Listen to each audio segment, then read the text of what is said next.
we have founded another organization called the Third Country National Support Network, which is a platform, a network of about 15 migrant organizations in Malta. Migrant organizations, not just African migrants, but from the Russians to the Serbians. So it's open to all. At the moment, we have about 15 members, so from Arab groups to African groups to the Serbian groups. Um, uh, our aim is, again, the empowerment of migrant communities, the empowerment of migrant societies, and also the training of these migrants themselves to become community mentors or community power builders within their own society. That is what we are doing now, because we believe that the key to the progress of migrants themselves is their integration and their own participation in the civic responsibilities in the country. Of course, Malta doesn't have an integration policy, and that is one of the key struggles that migrants face. How long can you be in Malta without ever having to think of a nationality or even residency? That is one of the major problems facing most of the African migrants who arrived here, some of them since 2004. And the recent rumors of deportation or media reports of deportation is testament to that. So we deal with people who are living in Malta with subsidiary protection or refugees, who have remained refugees or remained people with subsidiary protection since over 10 years, who do not know what is my future. They are basically living in a limbo. One day I might be settled down in a different country, which is probably in another EU country or in America. Then you are dealing with those whose asylum application at that time had failed, but who, for no reason, but for no fault of their own, the government could not return them back for issues of lack of papers, lack of diplomatic channels. But they've been living here and given a temporary status, so THP, this is temporary humanitarian protection, or THPN, which is temporary humanitarian protection new, which is a sort of a regularization process, which was taken by the then refugee commissioner in recognition of the fact that these people could not live in a legal limbo. So they were given some form of protection, albeit local, and given the right to work and some basic rights. Um, Again, how long can a person be given a basic right? So, for example, if you're dealing with a person who has got a THPN or THP, the person has a valid working permit, which is renewable so often 3 months, 6 months, or whatever. The person is paying taxes, paying national insurance, but the person has no right to social benefits. The person has no right to pension, although the person is paying contributions. The person has got access to medical care, but is the person then paying the national insurance only for medical care, or are they paying the national insurance because they think of living in Malta in the future and retiring and getting a pension? And this is where the problem for me is. It looks as if that there is a rejection of the people who have arrived here irregularly, even if they are refugees. Should they remain refugees all their life?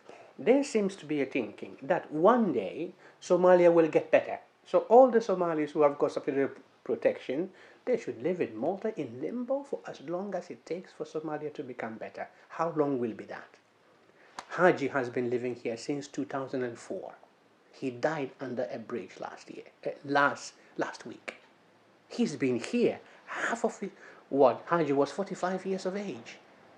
He was living here since 2004. That is 12 years of his life. He hasn't seen his wife. He hasn't seen his children. And he's died. There are people who even lived here even before that. I know someone who has been living here since 2002. The person still goes and renews his papers every year.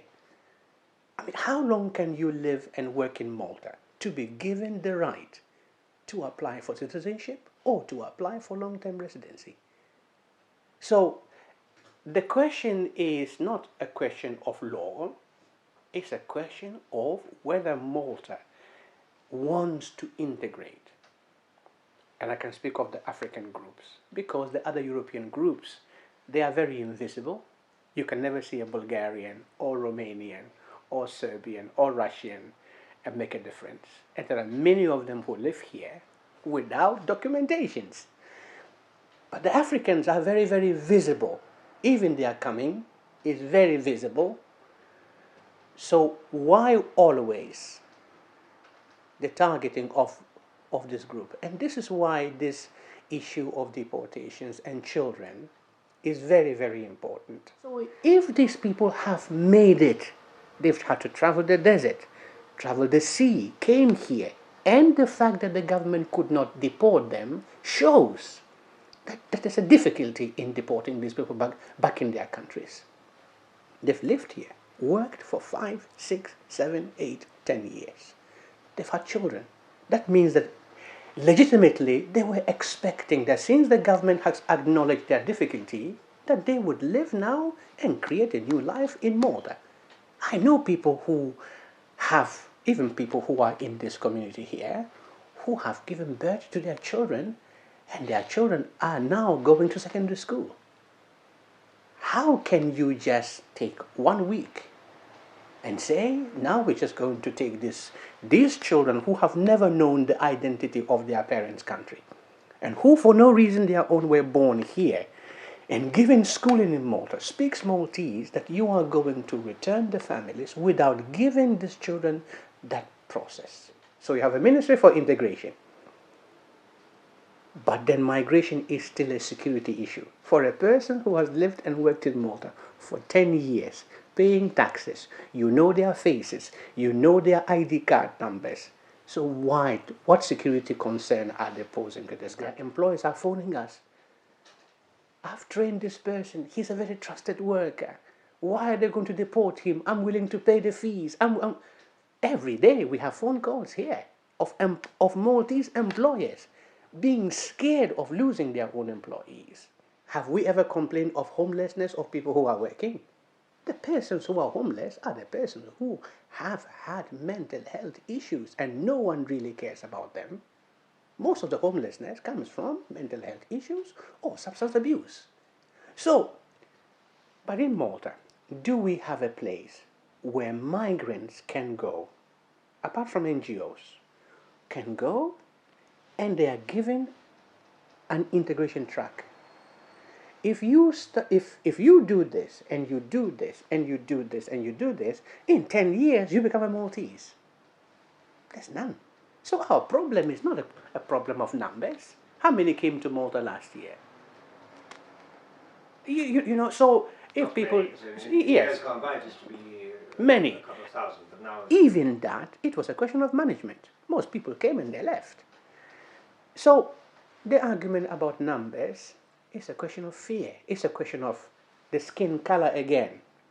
If you see 10 black people, and sometimes I go to Valletta and I say, Lala, how many black people are in Malta? But if you count them, how many black people live here in Malta? A couple of thousand, 4,000, 5,000. How many Eastern Europeans live in Malta? There are over 20,000 Russians alone living here. But because we don't discuss about Russians or other Eastern Europeans, nobody knows that they exist. So it's a question of who do you focus on? And this is the unfairness of the migration discourse, because migration is not only Africans. Not only Africans migrate into Malta, other people migrate into Malta. So in our organization, we have got 15 organizations. The least of them are the African groups. Most of them are Arab groups. There are Syrians, there are Palestinians, there are Moroccans, there are Libyans. But also Africans, but the last bit. no, but Yeah. this I is, understand what you mean. they don't see themselves as being part of the African, black African diaspora. Yeah.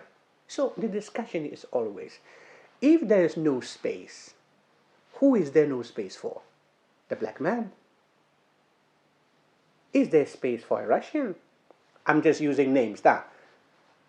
As in terms of, is there space for a Filipino? Is there space for Chinese? Are there space for other groups of people? And people buying the IRP passports. So if we say that there's no space, are we saying that there's no space for who? Because we are saying that there's space.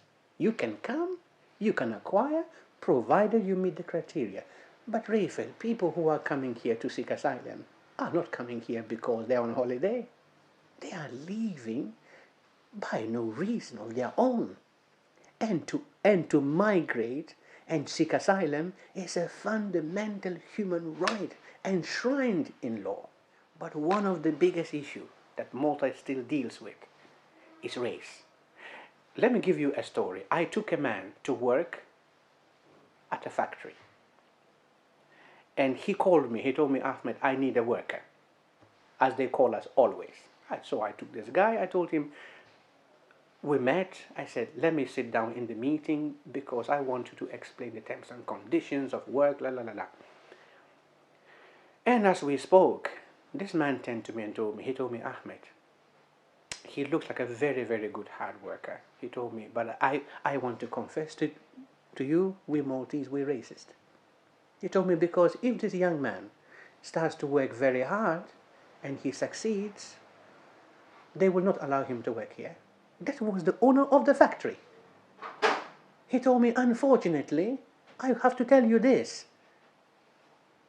He told me, as long as they will have him to do all the dirty work for them, they will accept him. But if he tries to do something better than them, they will go against him. He told me, Ahmed, but tell him to work very hard because I trust him. And this was the employer telling me that, okay, I don't agree that all Maltese are racist, but he was being honest. Because in Malta there is no place, of course there's a place, at the NCPE, at the National Commission for Equality, where a person can go and report, but you report the racial discrimination. For what? What do you get? Actually, you are punished for reporting that you faced discrimination, and they will ostracize you. So our issue is a question of race. Are we able, is Malta at a point where we are able to deal with racial discrimination?